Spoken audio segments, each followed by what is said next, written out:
Salut à vous de Tatacules et autres décérébrés du D20. Coucou. Donc aujourd'hui de quoi qu'on va parler? Aujourd'hui on va faire un petit peu de rétro gaming, hein, donc pas j'achète pas, plutôt je chine pas, je télécharge pas. En tout cas au niveau d'y jouer, je ne peux que vous y encourager car aujourd'hui on va parler de cette petite merveille qui est la caste des métabarons, le jeu. Donc voilà, ça c'est le livre de l'univers, donc en gros le livre du MJ pour les jeux classiques. Voilà, ça c'est le bouquin de base. Honnêtement, il est amplement suffisant en fait pour y jouer. Si vous avez ça et que vous arrivez à foutre la main sur l'écran en plus, vous pouvez y aller.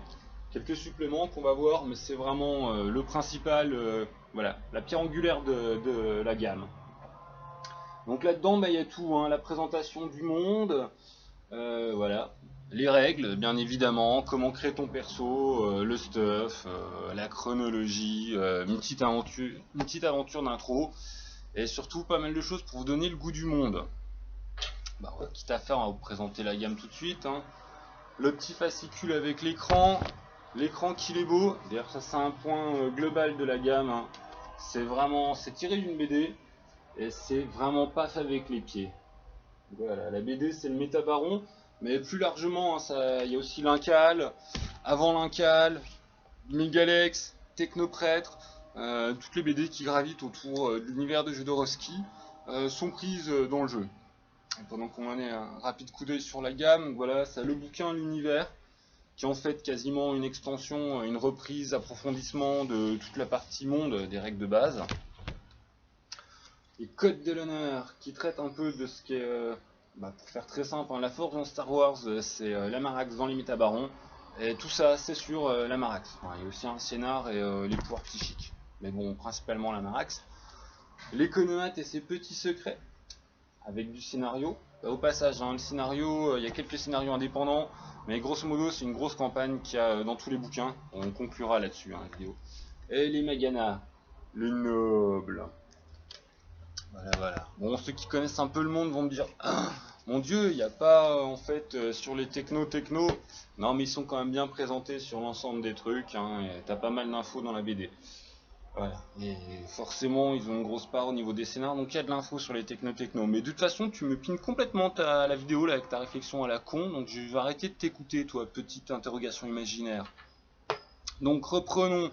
Le livre de base, ainsi que la première extension, donc l'univers, c'est tout en couleur. 285 pages pour le premier, 290 pour le dernier. Les prix sur Amazon, vous allez pleurer. Hein. Le plus bas est à 189 €, le seul exemplaire que j'ai trouvé.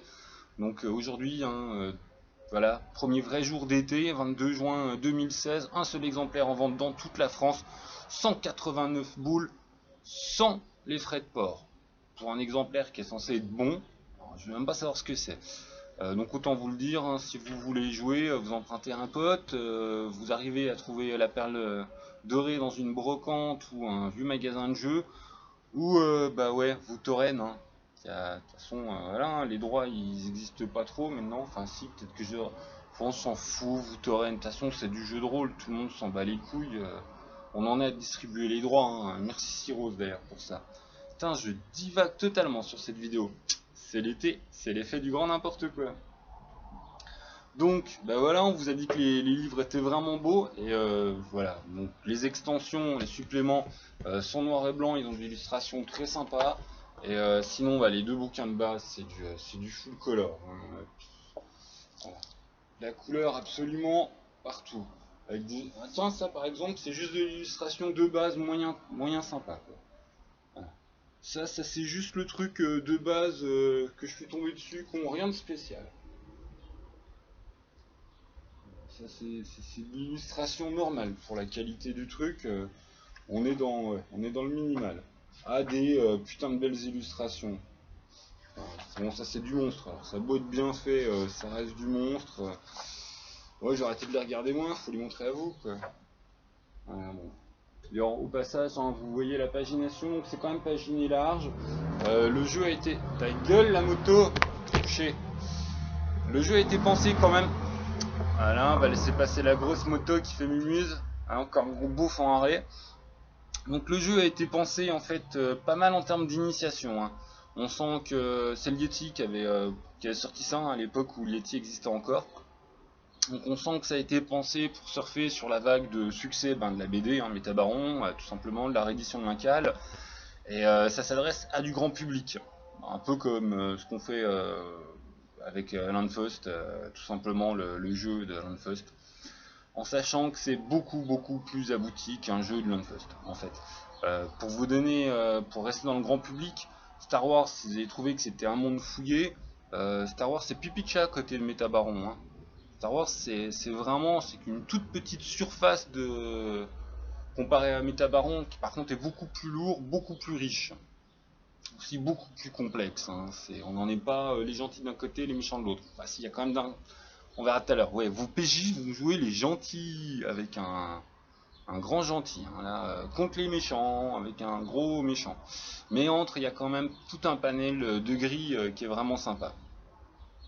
Donc voilà, dans l'univers des Métamarons et de l'Incal, c'est vraiment créé dans l'esprit d'initiation, mais par exemple ça se retrouve tout de suite dans le livre de règles, hein, qui va commencer, qui va consacrer déjà 40 pages pour vous mettre une nouvelle qui vous met dans l'ambiance, le traditionnel blabla sur c'est quoi un jeu de rôle, qui pour une fois est pas trop mal foutu, hein. J'avoue que d'habitude c'est le genre de truc sur lequel je crache pas mal. Là j'ai été assez surpris, hein. Forcément, si t'as déjà fait du jeu de rôle, tu vas rien apprendre, mais c'est compréhensible. Ce qui est déjà pas mal, parce que va expliquer c'est quoi le jeu de rôle sans en faire. Une aventure solo, ouais, à l'ancienne, hein, comme les livres dont vous êtes le héros, bah, tout simplement, hein, destiné aux néophytes. De très bons aussi qu'ils ont fait en 5-6 pages, en fait une grosse synthèse des règles pour les joueurs. Donc tu photocopies ces 5 pages, tu les imprimes, tu te démerdes, tu files ça à tes joueurs. Ils ont tous les résumés des règles. Ils te casseront pas les pieds toutes les 25 secondes avec des questions débiles sur comment faire un jet d'initiative. Spécial dédicace, tu te reconnaîtras. Voilà, le bouquin de base, comment il est fait? Bon bah voilà, hein, on a une quarantaine de pages consacrées à ces codes des jeux de rôle. Ouais, c'est mal, je fais une rechute aujourd'hui. Feuilleton l'été, payons notre cancer. On a une grosse partie sur la section des joueurs, création de perso, enfin voilà, comme d'hab. Et tout le reste, ça se partage entre les règles globales et l'univers. Et un tout petit scénar d'intro à la fin, voilà, rien à en dire, hein, scénar d'intro, présentation des factions, présentation des règles de fight, présentation de l'ambiance générale. Comparé à tout ce qu'il y a de sympa dans ce qu'ils ont fait de scénar après, c'est un scénar honnête d'intro, mais voilà, après ils ont fait des bons scénars, donc celui-là paraît d'autant plus un scénario caca, parce que bah, après il y a du bon. Donc forcément le neutre de base, quand après t'as du bueno. Enfin, je raconte dans n'importe quel ordre aujourd'hui, on s'en fout, c'est l'été. Donc pour le MJ, bah voilà, t'as tous les trucs de base dans ta partie, donc on va en venir directement un petit peu à ce qu'intéresse les vrais gamers, à savoir comment qu'il est fait le système de jeu. Alors on en est sur, vous allez pas être dépaysé, hein, c'est pas pour rien que je comparais à Star Wars, c'est le système D6 Star Wars. Donc des brouettes D6 qu'on jette, qu'on additionne, faut atteindre un palier. Pour tout ça qui ça parle pas, t'as des attributs, des compétences. En fait tout ça, ça va être chiffré en nombre de dés. Par exemple, tu vas avoir un 2D de 6, 3D 6, 4D de 6. Après, tu peux avoir des notions de plus aussi. Mais bon, on rentre dans les détails, vous en foutez un peu. Mais tout ça pour dire que tu as toute une poignée de dés, tu jettes, faut faire un maximum de score, tu additionnes tout. Ça peut être un peu chiant. Personnellement, je trouve ça un peu chiant. Et puis tu atteins des paliers, puis bah après, bah voilà, mieux tu réussis, mieux c'est. Voilà. De toute façon, il n'y a que des rôlistes qui regardent, et sinon vous avez déjà quitté la vidéo à 9.3. On s'en fout. Donc voilà, du système D6 de Star Wars à coup de brouette 2D. Bien expliqué d'ailleurs, hein, donc tous ceux qui connaissent déjà le système vont se faire chier pendant bien 80 pages. Des bastons plutôt dynamiques, hein, ils ont mis 2-3 petits trucs pour accélérer les choses. Mais voilà, si moi j'avais une critique à faire en fait, bah, c'est quasiment sur ce système qui est selon moi à retravailler parce qu'il est bah, déjà passer 2 minutes à chaque fois à faire les additions de dés, c'est casse-couille. Enfin, voilà, si j'ai vraiment une critique à faire sur ce jeu, c'est à proprement parler le système de jeu, le système D6 importé des studios, voilà, du Star Wars, bah c'est chiant, voilà, c'est pas souple. Donc on va arrêter les voilà, mais on va arrêter ce système aussi parce qu'il est pourri.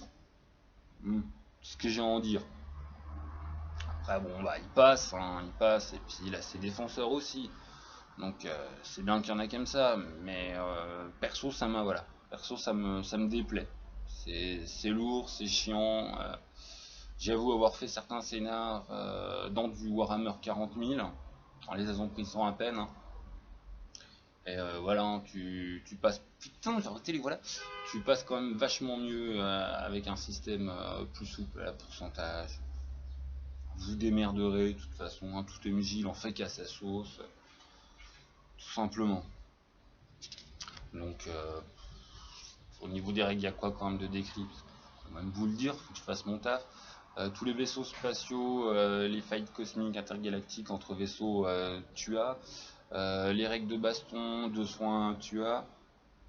Arrivons directement, enfin voilà, tout l'habituel de ce qui est du space opéra.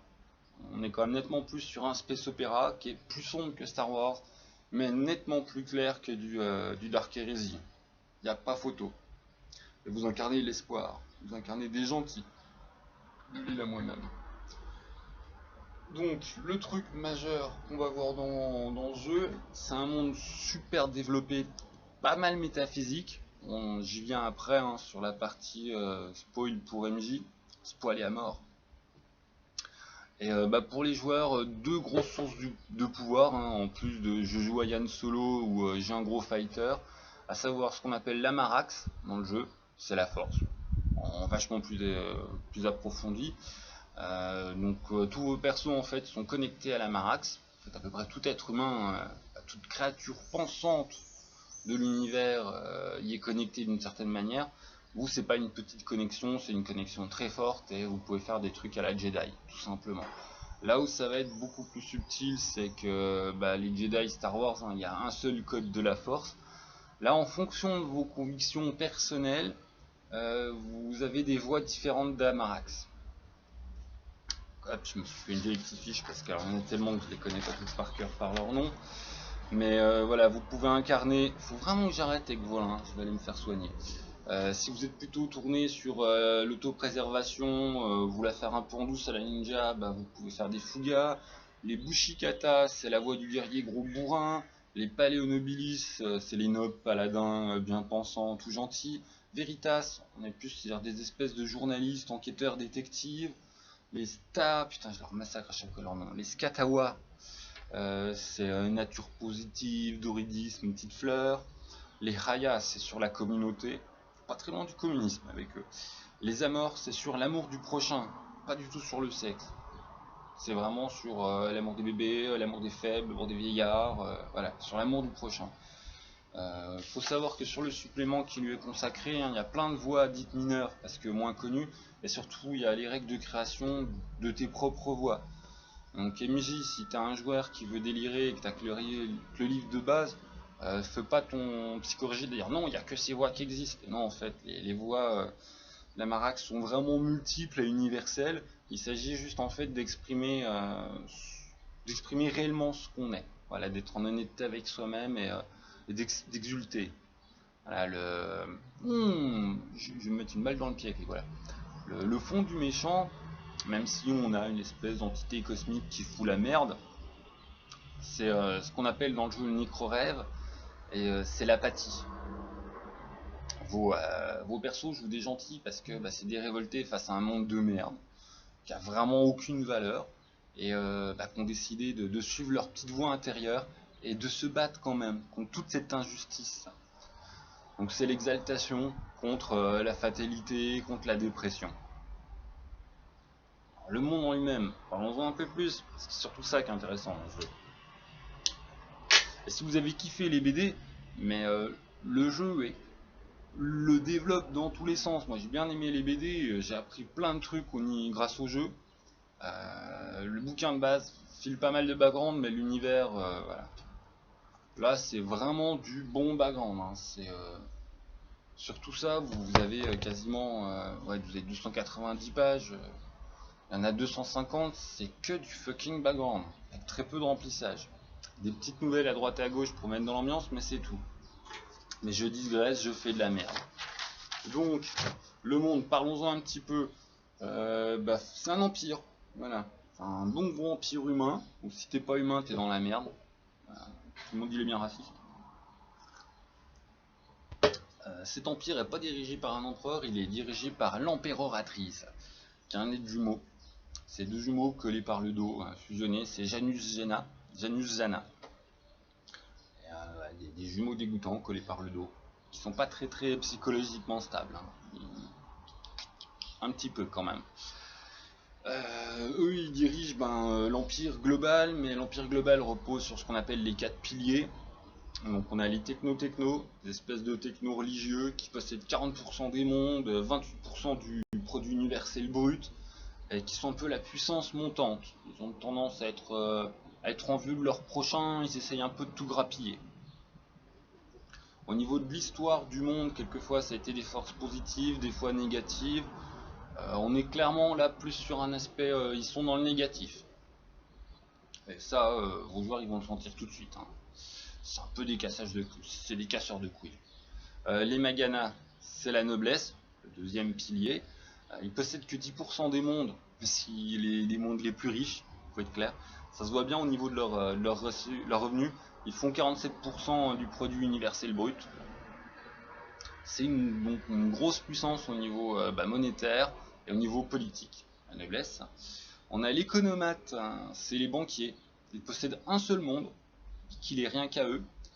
Voilà, c'est les caisses noires de l'Empire aussi, donc ils participent pas au produit universel brut, ils participent aux magouilles impériales, et surtout ils maîtrisent le secret de l'eau.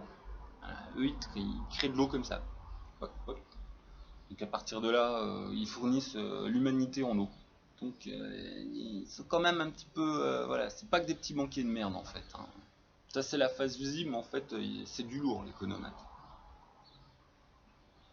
Et on finit par ceux qui se font baiser la gueule, les coloniaux, qui sont l'ensemble de la petite noblesse, grande bourgeoisie, prolo indépendants, qui font plus de 50% des mondes, ils sont en régression, et ils font 23% du produit universel brut. Donc c'est pareil, ils participent pas des masses, mais en fait c'est les plus pauvres. Donc dedans, il y a un fourre-tout pas possible. Vous avez autant des républiques semi-indépendantes affiliées à l'Empire, de la petite noblesse, là je me répète, des petits royaumes un peu religieux. L'empereur, tant que tu reconnais que c'est lui le plus haut placé, après tu as le droit de prier des soufiotes sous lui, il s'en fout. C'est juste que c'est lui au-dessus. Voilà, après à cette échelle-là, tu fais ce que tu veux, tu vas prier qui tu veux. Voilà, tant que tu mets lui en premier. Donc c'est un peu ceux qui se font baiser la gueule, les coloniaux. Voilà, ça c'est vraiment pour les grandes lignes directrices de l'Empire. Donc après, le point le plus marrant auquel s'est tardé 2 minutes, c'est tout l'aspect social. Donc par exemple, les villes, les grosses villes, c'est pas une grosse ville sur une planète, la planète c'est une ville. On appelle ça les Endocities. Et il y a 2 points majeurs à préciser sur cette société futuriste, à savoir que la vie humaine n'a plus aucune valeur. Donc je te parlerai même pas de la valeur de la vie de l'extraterrestre, de l'esclave, du clone de merde. Alors là, c'est sous rien. Par exemple, les jeux télé, c'est pas question pour un champion, vous êtes éliminé. Vous avez donné la mauvaise réponse, votre tête explose en public, voilà, publiquement, et tout le monde a applaudi, et on montre ça aux enfants de 5 ans en disant ah, c'est rigolo. Voilà, c'est ça l'ambiance. Le suicide, c'est pas qu'il est permis, c'est qu'il est encouragé. Petite pensée à la fameuse Suicide Alley. Ah, j'ai un accent de merde. Enfin, l'allée des suicides, quoi, où c'est un sport national de venir se balancer de l'allée pour faire le plus beau splash en bas. C'est sympathique. Il y a aussi aucune valeur au niveau de la sexualité. T'as 8 ans, t'es une petite fille, tes parents veulent pas te donner de l'argent de poche, c'est pas grave. Va te prostituer un petit coup, va sucer des vieux, t'auras des sous, c'est bien. Voilà. Donc la valeur travail est un peu dévoyée quand même. Et la sexualité est à tous les étages. Donc du coup, vos persos par contre passent pas leur temps à faire des partouzes. On n'est pas dans un INS. Au contraire, eux sont en révolte contre le côté on fait tout n'importe quoi, on n'a pas de valeur. Voilà, donc Donc l'humanité, putain, mais faut vraiment que je me soigne, hein. Le voilà est une maladie que je fais en plus que sur les vidéos, c'est terrible. L'humanité est complètement bouffée par son apathie. Et c'est là que je vais commencer à vous parler du grand méchant qui se manifeste surtout par le nécro-rêve. C'est marrant, c'est un concept dans le jeu, il n'y a pas de valeur chiffrée. Mais ça signifie tout simplement que les gens sont bien blasés, déprimés, une tendance à se laisser aller complètement à l'apathie. Et à pas construire grand chose de leur existence. Et à ça s'opposent vos PJ qui sont justement porteurs d'espoir et d'amarax. Donc c'est des valeurs positives de se révolter contre cette société de merde. En très simple. Il y a un côté de toute façon message politique un petit peu assumé par Jodorowsky, hein. Son monde imaginaire est une caricature de notre monde réel. C'est pas, voilà. Si vous avez l'impression que ce que je dis pourrait être interprété dans le monde moderne, c'est pas qu'une impression, c'est fait exprès par Jodorowsky, hein. Voilà, il vous incite à vous révolter contre l'inadmissible. Et vous jouez des personnages qui se révoltent contre l'inadmissible.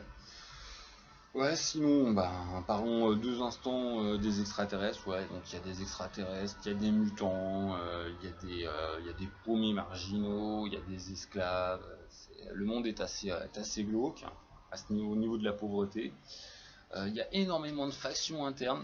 C'est pas le vampire non plus, mais les factions internes, c'est un beau bordel. Il y a des sous-factions dans les factions, il y a un beau bordel. Le MJ a un peu une trame générale, puis après il fait ce qu'il veut. Voilà. Bon, alors petit point spoil total, donc à partir de là, tu dégages le joueur parce qu'on va parler un tout petit peu de ce qui se cache derrière l'épsionisme. On va faire de la métaphysique des métabarons et je vais toucher 2 mots sur la campagne. On va faire ça vite, hein. Donc l'épsionique, c'est une énergie un peu comme la marax qui est présente partout, tout le monde peut y avoir accès. C'est des histoires de courants énergétiques qui se baladent dans l'univers, mais il y a un gros mais qui baisse tout, c'est que le grand méchant du monde, qui est Ophidia, on va revenir sur les personnages mystiques après, hein, il a contaminé la toile psychique, et ce qui fait que chaque humain qui va utiliser, il va développer ses pouvoirs psychiques, va être légèrement corrompu par lui. Donc c'est pas un truc automatique, hein, tu bascules pas tout de suite du côté obscur de la force, mais c'est insinueux et ça va te baiser la gueule. Les joueurs sont pas censés le savoir, hein. Vous pouvez faire votre pute et un peu les inciter à développer leurs pouvoirs psy. Après les pouvoirs psychiques sont bien violents, on va être clair. Ils sont plus faciles et plus puissants à maîtriser que la Marax, ça vient plus vite. La Marax a un côté très puissant, mais il va être limité, cantonné par tout un carcan moral. Psionique, rien à foutre, hein. Balancez vos boules de feu, cramer des gens, rien à carrer, quoi. C'est vraiment la voie de la facilité. Ouais, je sais que vous pensez au côté obscur. Il y a un peu de ça. Et on en vient directement sur le métaphysique. Donc, dans les métabarons, notre dimension est un cube, collé à d'autres cubes, collé à d'autres cubes, collé à d'autres cubes. Sur chacune de ces faces métaphysiques, parce qu'en fait, il n'y a pas de vraie face, en fait, il y a 6 mondes auxquels on est connecté. Chaque monde a un gardien et qui a des super powers. Et en gros, il y a certains des gardiens qu'on a déjà vus dans les BD. On ne sait pas exactement ce que c'était pas super approfondi. Entre autres, les métabarons, hein, ils portent c'est des gardiens d'une des portes. Et chaque porte en fait est liée à un pouvoir quasi divin, mégavo. Exemple, les métabaros, c'est l'antigravité. On a Tempur, alors c'est là, on va faire attention. Il y a le nom des portes, donc, par exemple, Mandador, qui est lié au gardien des métabarons, qui ont le pouvoir de l'antigravité.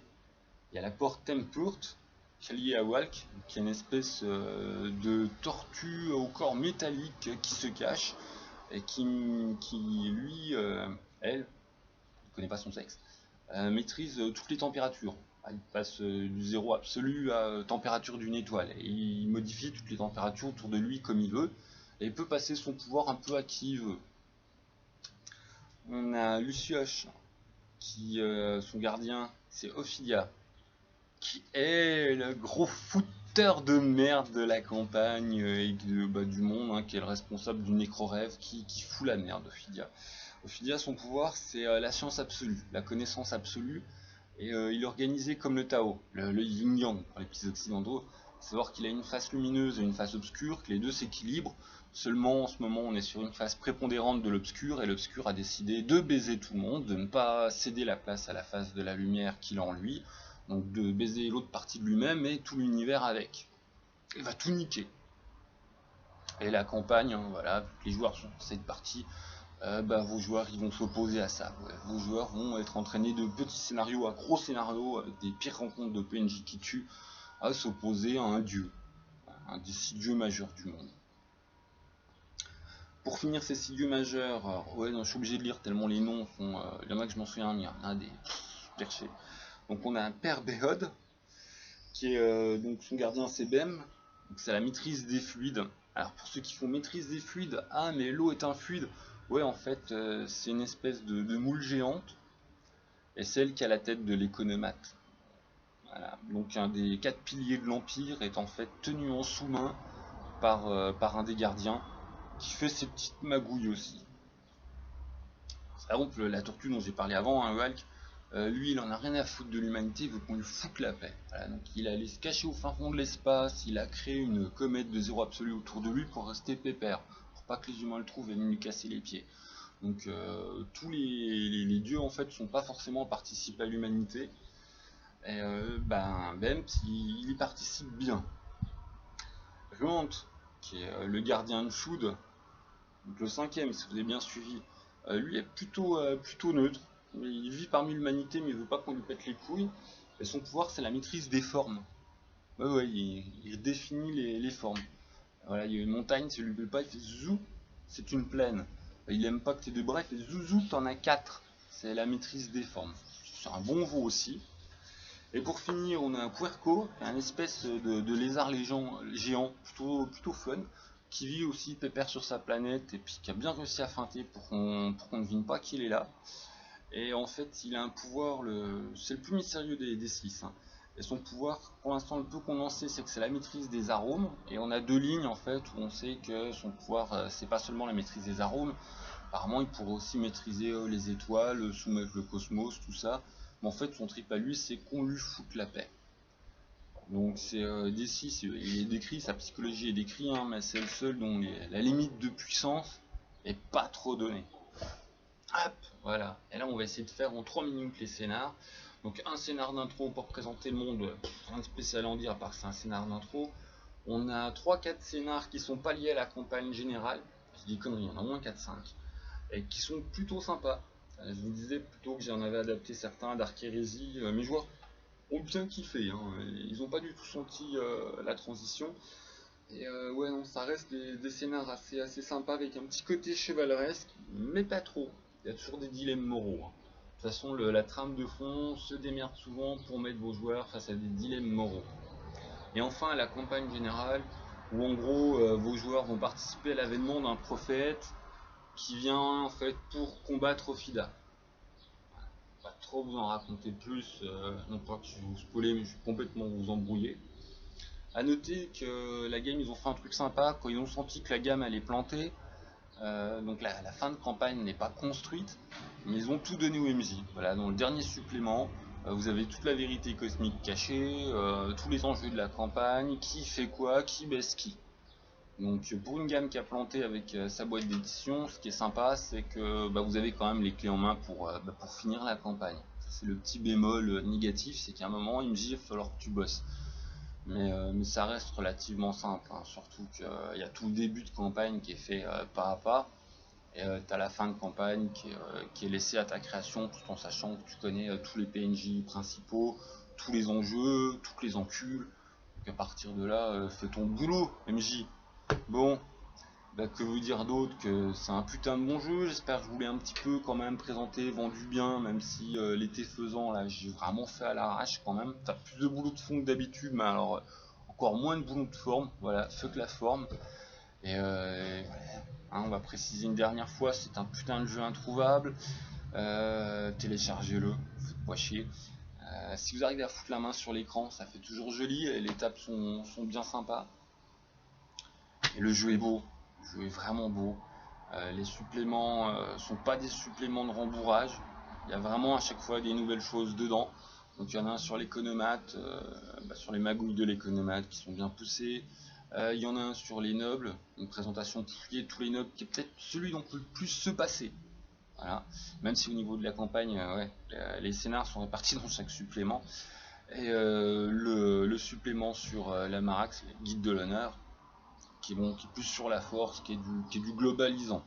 Si t'es un MJ qui aime faire ta sauce tout seul, tu pourras t'en passer au sens du tu peux toi-même te permettre de développer l'univers de la force comme tu veux.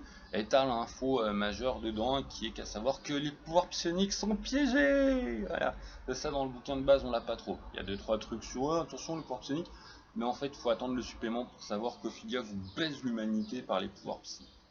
Et sur ce, bon jeu à vous, bon gaming, jetez bien des dévins avec vos petites tentacules pendant l'été. Voilà, je vous laisse. Ciao les gens.